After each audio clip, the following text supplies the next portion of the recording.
उम्मत के लिए खास है रमजान।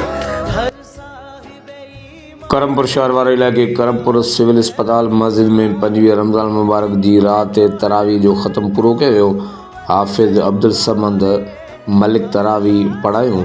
सिंध जे मशहूर नात ख़्वान सुगढ़ शाइर उस्ताद करीम बख्श मलिक ख़त्मुल क़ुरान जे मौक़े ते हमदो व नात पेश कया। फ़कीर खलील अहमद शेख, अलाउद्दीन लाशारी, डॉक्टर लियाकत अली मलिक, अवैस अली लाशारी, इब्राहिम लाशारी, अवैस अली सुमरो ऐं ॿियनि वॾी तइदाद में तरावीन जे ख़त्मुल क़ुरान में शिरकत कई। आख़िर में जमातनि पारां हाफ़िज़ अब्दुल समद मलिक खे हारन ऐं रोक रक़म जी सूरत में मिठाई पेश कई। ॿिए तरफ़ शहर ऐं इलाइक़े जी भलाई, अमन अमान ऐं शहर जे मालिक मोअज़्ज़िज़ीन लाइ ख़ुसूसी दुआऊं पिणु घुरी वयूं।